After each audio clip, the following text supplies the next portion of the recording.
Shalom teman-teman yang dikasihi oleh Tuhan. Sebelum kita mendengarkan firman Tuhan, mari kita bersatu hati di dalam doa. Mari kita berdoa. Bapa, terima kasih untuk kesempatan hari ini.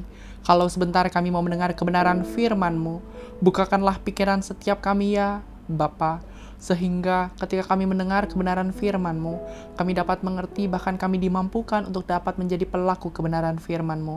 Terima kasih Bapa. Terima kasih ya Yesus, di dalam nama Yesus Kristus kami telah berdoa dan mengucap syukur. Haleluya. Amin. Teman-teman, hari ini saya mau berkhotbah didasarkan pada surat Efesus pasal yang kelima, ayat yang ke-16. Saya akan berkhotbah dengan judul Menggunakan Waktu dengan Bijaksana. Hari ini saya mau berkhotbah didasarkan pada surat Efesus pasal yang kelima, ayat yang ke-16 dengan judul Menggunakan Waktu dengan Bijaksana. Demikianlah bunyinya. Dan pergunakanlah waktu yang ada, karena hari-hari ini adalah jahat. Amin. Teman-teman, kita bersyukur karena hari ini kita masih diberikan kesempatan oleh Tuhan untuk dapat merenungkan kebenaran firman-Nya.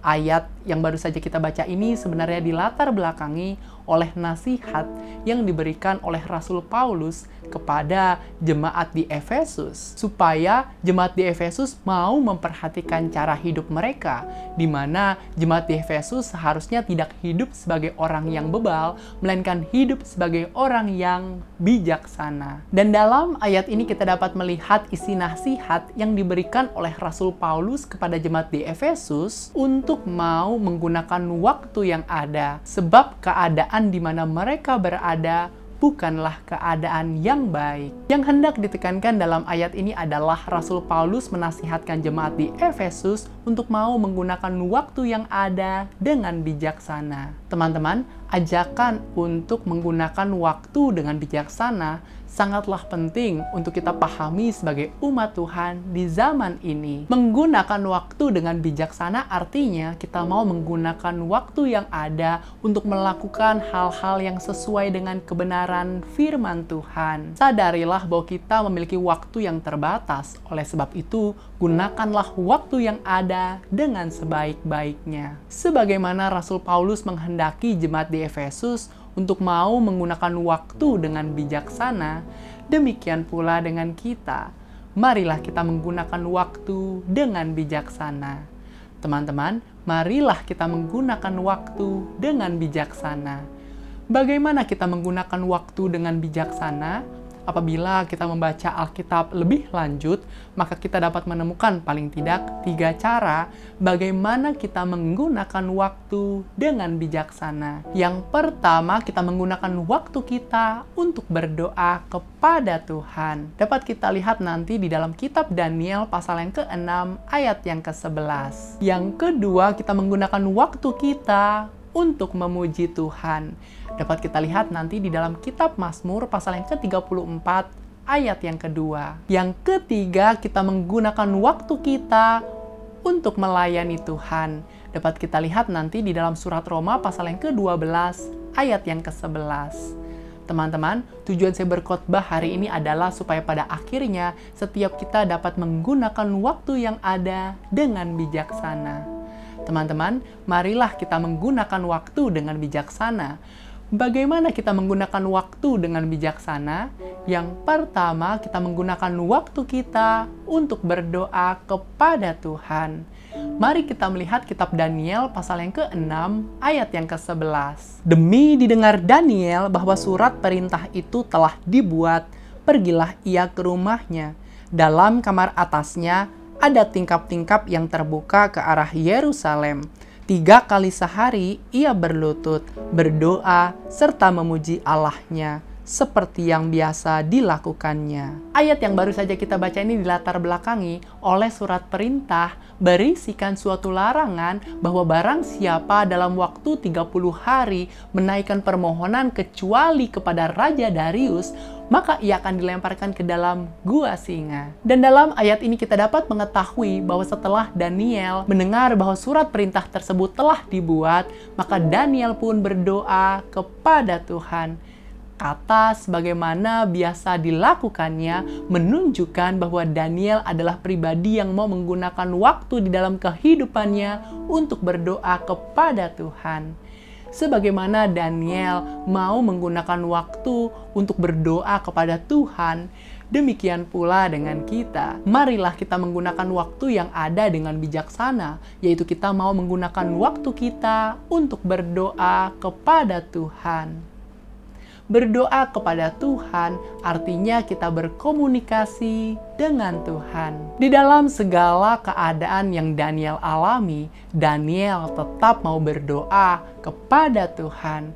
Biarlah tidak hanya Daniel, melainkan juga setiap kita. Apapun keadaan yang sedang kita alami, biarlah hal tersebut tidak menghentikan komunikasi kita kepada Tuhan. Marilah kita menggunakan waktu yang ada dengan bijaksana. Isilah waktu kita untuk melakukan hal-hal yang bermanfaat dan membangun iman kita kepada Tuhan. Ketika kita berdoa, maka kita akan mengetahui apa yang menjadi kehendak Tuhan atas hidup kita. Ketahuilah bahwa Tuhan tidak hanya rindu setiap kita mau mendengarkan perkataannya yang terdapat di dalam Alkitab, melainkan Tuhan juga rindu untuk mendengar setiap perkataan anak-anaknya melalui doa. Apabila kita dapat meluangkan waktu kita untuk sesama, maka kita seharusnya juga dapat meluangkan waktu kita untuk Tuhan. Marilah kita kembali membangun komunikasi kita dengan Tuhan. Di dalam surat 1 Tesalonika pasal yang kelima, ayat yang ke-17 dikatakan, tetaplah berdoa. Apapun keadaan yang sedang kita alami saat ini, baik ataupun tidak, menurut kita, tetaplah berdoa kepada Tuhan. Sebab sesungguhnya Tuhan adalah pribadi yang selalu bersedia untuk mendengar setiap seruan doa anak-anaknya. Jangan berpikir bahwa doa kita tidak didengar oleh Tuhan, sebab sesungguhnya Tuhan mendengar setiap seruan doa anak-anaknya. Jika saat ini kita belum menerima jawaban doa dari Tuhan, teruslah berdoa dan percaya, sebab Tuhan adalah pribadi yang selalu memberikan yang terbaik bagi setiap anak-anaknya. Di dalam Injil Matius pasal yang ke-21 ayat yang ke-22 dikatakan, dan apa saja yang kamu minta dalam doa dengan penuh kepercayaan, kamu akan menerimanya. Sadarilah bahwa kita memiliki Tuhan yang hidup dan sanggup untuk melakukan segala sesuatu. Mungkin ada di antara kita yang saat ini sedang bergumul mengenai kesehatan dari anggota keluarga yang saat ini sedang mengalami kelemahan tubuh. Mungkin ada di antara kita yang saat ini sedang bergumul untuk mendapatkan pekerjaan yang baik. Mungkin ada juga di antara kita yang saat ini sedang bergumul mengenai pasangan hidup dan lain sebagainya. Bawalah setiap pergumulan kita melalui doa kepada Tuhan. Ketahuilah bahwa tidak ada waktu yang terbuang sia-sia ketika kita mau menggunakannya untuk berdoa kepada Tuhan. Tidak hanya berdoa untuk pergumulan yang sedang kita alami, melainkan Tuhan juga mau setiap kita berdoa untuk kota di mana Tuhan menempatkan setiap kita untuk berada. Di dalam kitab Yeremia pasal yang ke-29 ayat yang ke-7 dikatakan, usahakanlah kesejahteraan kota kemana kamu aku buang, dan berdoalah untuk kota itu kepada Tuhan, sebab kesejahteraannya adalah kesejahteraanmu. Selain berdoa untuk kota, marilah kita juga mau berdoa untuk sahabat atau setiap orang-orang yang ada di sekitar kita. Di dalam kitab Ayub pasal yang ke-42 ayat yang ke-10 dikatakan, lalu Tuhan memulihkan keadaan Ayub setelah ia meminta doa untuk sahabat-sahabatnya, dan Tuhan memberikan kepada Ayub 2 kali lipat dari segala kepunyaannya dahulu. Marilah kita berdoa kepada Tuhan, baik mengenai pergumulan yang sedang kita alami, baik mengenai kota, bahkan berdoa untuk setiap orang-orang yang ada di sekitar kita. Kita berdoa supaya kota, bahkan bangsa di mana Tuhan menempatkan kita untuk berada, selalu dipenuhi oleh damai sejahtera, dan biarlah keselamatan jiwa-jiwa dapat terjadi di bangsa kita. Teman-teman, marilah kita menggunakan waktu dengan bijaksana. Bagaimana kita menggunakan waktu dengan bijaksana? Yang kedua, kita menggunakan waktu kita untuk memuji Tuhan. Mari kita melihat kitab Mazmur pasal yang ke-34 ayat yang kedua. Aku hendak memuji Tuhan pada segala waktu. Puji-pujian kepadanya tetap di dalam mulutku. Ayat yang baru saja kita baca ini adalah kutipan dari Mazmur Daud. Dan dalam ayat ini kita dapat melihat perkataan Daud bahwa ia hendak memuji Tuhan setiap waktu. Sebagaimana Daud mau menggunakan waktu untuk memuji Tuhan, demikian pula dengan kita.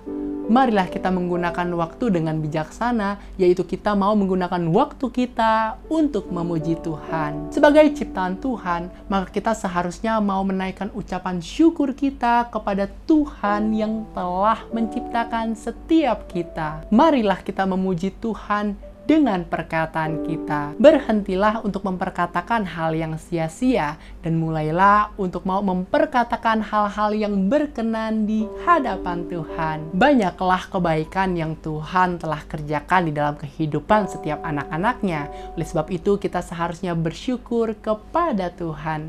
Di dalam kitab Mazmur pasal yang ke-63 ayat yang kelima dikatakan, "Demikianlah aku mau memuji Engkau seumur hidupku dan menaikkan tanganku demi namamu." Biarlah kita mau memuji Tuhan selama kita hidup. Sebab pujian yang kita ucapkan di hadapan Tuhan pasti menyenangkan hati Tuhan. Berhentilah untuk mengeluh ataupun mengerutu, sebab sesungguhnya Tuhan adalah pribadi yang baik dalam kehidupan setiap anak-anaknya. Ketahuilah bahwa Tuhan tidak pernah melakukan hal yang jahat, melainkan Tuhan selalu memberikan yang terbaik bagi setiap kita. Mungkin ada di antara kita yang saat ini sedang berada di dalam berbagai keadaan yang sulit. Mungkin ada di antara kita yang saat ini sedang mengalami kesulitan untuk membayar uang sekolah, mengalami kesulitan untuk membayar uang kuliah, mengalami kesulitan untuk membayar suatu cicilan, mengalami kesulitan untuk mencari kampus, mengalami kesulitan untuk mencari pekerjaan, dan lain sebagainya. Biarlah setiap kesulitan yang sedang kita alami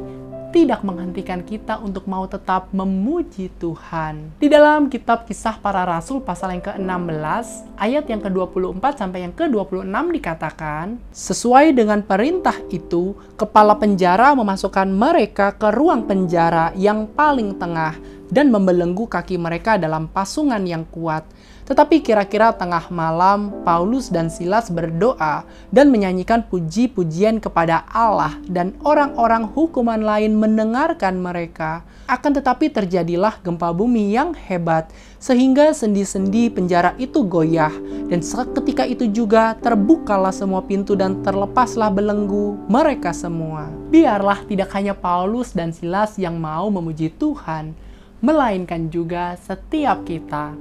Apapun kesulitan yang sedang kita alami saat ini, biarlah hal tersebut tidak menghentikan kita untuk tetap mau memuji Tuhan. Ketika kita mau memuji Tuhan, ketahuilah bahwa kuasa Tuhan pasti akan dinyatakan di dalam kehidupan setiap kita. Di dalam kitab Mazmur pasal yang ke-150 ayat yang ke-6 dikatakan, "Biarlah segala yang bernafas memuji Tuhan. Haleluya." Selama nafas ini masih ada, marilah kita mau memuji Tuhan, baik melalui perkataan ataupun melalui perbuatan yang kita lakukan. Di dalam kitab Wahyu pasal yang keempat, ayat yang ke-11 dikatakan, "Ya Tuhan dan Allah kami, Engkau layak menerima puji-pujian dan hormat dan kuasa, sebab Engkau telah menciptakan segala sesuatu, dan oleh karena kehendak-Mu semuanya itu ada dan diciptakan." Ketahuilah bahwa Tuhan adalah pribadi yang layak untuk dipuji.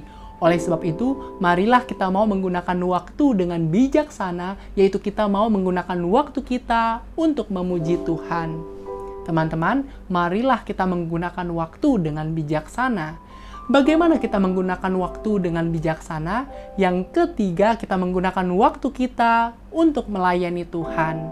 Mari kita melihat surat Roma pasal yang ke-12 ayat yang ke-11. "Janganlah hendaknya kerajinanmu kendor, biarlah rohmu menyala-nyala dan layanilah Tuhan." Ayat yang baru saja kita baca ini dilatar belakangi oleh nasihat yang diberikan oleh Rasul Paulus kepada jemaat di Roma untuk saling mengasihi sebagai saudara dan saling menghormati. Dan dalam ayat ini kita dapat melihat nasihat selanjutnya yang diberikan oleh Rasul Paulus kepada jemaat di Roma, supaya jemaat di Roma tetap rajin, bersemangat, serta mau menggunakan waktu yang ada untuk melayani Tuhan. Ketahuilah bahwa ayat ini juga berlaku bagi kita. Marilah kita menggunakan waktu yang ada dengan bijaksana, yaitu kita mau menggunakan waktu kita untuk melayani Tuhan. Melayani Tuhan artinya kita mau melakukan apa yang menjadi kehendak Tuhan atas hidup kita. Sebagai umat Tuhan, maka kita seharusnya tidak menjadi pribadi yang pasif, melainkan setiap kita menjadi pribadi yang mau bergerak secara aktif untuk melayani Tuhan. Ketahuilah bahwa kita dapat melayani Tuhan melalui talenta yang Tuhan telah percayakan di dalam kehidupan kita. Mungkin ada di antara kita yang memiliki talenta untuk bernyanyi, memiliki talenta untuk mengajar, memiliki talenta untuk bermain musik, memiliki talenta di dalam memasak, memiliki talenta di dalam hal menari, dan lain sebagainya. Gunakanlah setiap talenta yang Tuhan telah percayakan di dalam kehidupan kita untuk melayani Tuhan. Di dalam surat Kolose pasal yang ketiga, ayat yang ke-23 dikatakan, apapun juga yang kamu perbuat, perbuatlah dengan segenap hatimu seperti untuk Tuhan dan bukan untuk manusia. Sadarilah bahwa kita memiliki waktu yang terbatas. Gunakanlah dengan sebaik-baiknya untuk melakukan hal yang bermanfaat.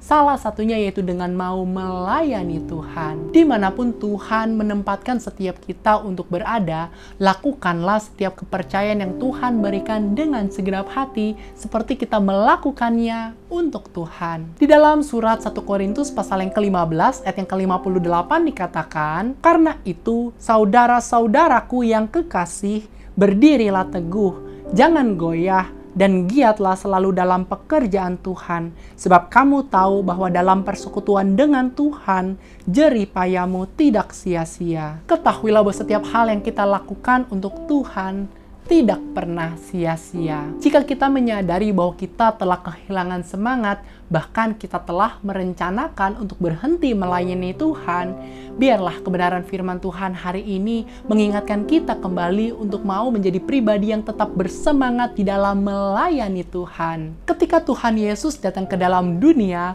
Tuhan Yesus memberikan keteladanan, yaitu untuk memiliki sikap hati untuk mau melayani. Di dalam Injil Markus pasal yang ke-10 ayat yang ke-45 dikatakan, karena anak manusia juga datang bukan untuk dilayani, melainkan untuk melayani dan untuk memberikan nyawanya menjadi tebusan bagi banyak orang. Biarlah setiap kita juga memiliki sikap hati untuk mau melayani Tuhan. Salah satu wujud kasih kita kepada Tuhan akan terlihat melalui setiap perbuatan yang kita lakukan. Jika kita berkata bahwa kita mengasihi Tuhan, maka kita seharusnya menjadi pribadi yang mau melayani Tuhan. Apapun pelayanan yang Tuhan percayakan di dalam kehidupan kita, lakukanlah dengan penuh kesetiaan. Sebab ketika kita melakukan segala sesuatu yang Tuhan percayakan, maka Tuhan pasti akan disenangkan. Ketahuilah bahwa masa muda adalah waktu yang terbaik untuk kita melayani Tuhan,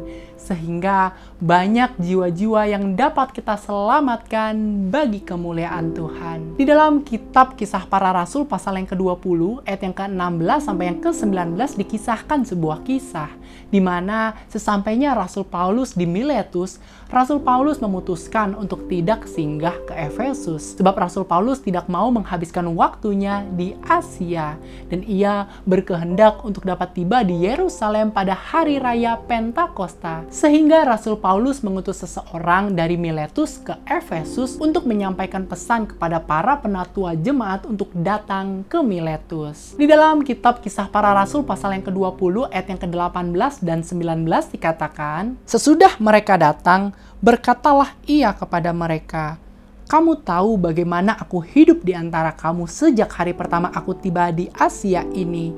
Dengan segala rendah hati aku melayani Tuhan. Dalam pelayanan itu aku banyak mencucurkan air mata dan banyak mengalami pencobaan dari pihak orang Yahudi yang mau membunuh aku. Melalui kisah ini kita dapat mengetahui bahwa ketika para penatua jemaat datang, Rasul Paulus menceritakan bahwa ia melayani Tuhan dengan kerendahan hati. Rasul Paulus mengalami berbagai ancaman ketika ia melayani Tuhan. Rasul Paulus adalah salah satu tokoh di dalam Alkitab yang mau menggunakan waktu di dalam kehidupannya untuk melayani Tuhan. Sebagaimana Rasul Paulus mau menggunakan waktu untuk melayani Tuhan, demikian pula dengan kita. Marilah kita mau menggunakan waktu dengan bijaksana, yaitu kita mau menggunakan waktu kita untuk melayani Tuhan. Teman-teman, demikianlah khotbah saya hari ini dengan judul menggunakan waktu dengan bijaksana, yang didasarkan pada surat Efesus pasal yang kelima, ayat yang ke-16. Teman-teman, marilah kita menggunakan waktu dengan bijaksana. Bagaimana kita menggunakan waktu dengan bijaksana? Setelah kita membaca beberapa bagian Alkitab, kita telah menemukan paling tidak 3 cara bagaimana kita menggunakan waktu dengan bijaksana. Yang pertama, kita menggunakan waktu kita untuk berdoa kepada Tuhan. Yang kedua, kita menggunakan waktu kita untuk memuji Tuhan. Dan yang ketiga, kita menggunakan waktu kita untuk melayani Tuhan. Kiranya kebenaran firman Tuhan hari ini menjadi berkat dan penghiburan bagi setiap kita. Amin. Mari kita bersatu hati di dalam doa. Bapa, terima kasih kalau hari ini kami dapat kembali mendengar kebenaran firman-Mu. Biarlah setiap kami tidak hanya berhenti untuk menjadi pendengar firman-Mu, melainkan setiap kami mau menjadi pelaku dan dimampukan untuk melakukan kebenaran firman-Mu ya, Bapa. Tuhan, apabila kami sering menggunakan waktu-waktu kami untuk melakukan hal-hal yang tidak sesuai dengan firman-Mu, ampuni kami ya, Bapa, dan ajarilah kami mulai hari ini untuk mau menggunakan waktu dengan bijaksana, di mana kami mau menggunakan waktu kami untuk berdoa kepadamu ya, Tuhan. Apabila akhir-akhir ini kami terlalu sibuk sehingga kami mulai jarang untuk berkomunikasi denganmu, ampuni kami ya, Tuhan. Kami mau kembali membangun komunikasi kami dengan Engkau melalui doa. Kami juga mau ya Tuhan untuk menjadi pribadi yang menggunakan perkataan kami untuk memuji nama Tuhan. Kami tahu bahwa ketika kami memuji Tuhan, maka Tuhan pasti akan disenangkan. Biarlah baik melalui perkataan ataupun melalui perbuatan, nama-Mu lah yang semakin dipermuliakan. Bapa, apabila juga di antara kami ada yang mungkin telah mengalami kelelahan, kehilangan semangat, bahkan berencana untuk berhenti melayani Tuhan, biarlah firman Tuhan hari ini menguatkan kami kembali ya Tuhan, untuk menjadi pribadi yang mau tetap bersemangat di dalam melayani Tuhan, karena kami tahu setiap hal yang kami lakukan untuk Tuhan tidak pernah sia-sia. Terima kasih Tuhan, terima kasih ya Yesus, kami mau menggunakan waktu kami dengan bijaksana di dalam nama Yesus. Kami telah berdoa dan mengucap syukur, haleluya, amin.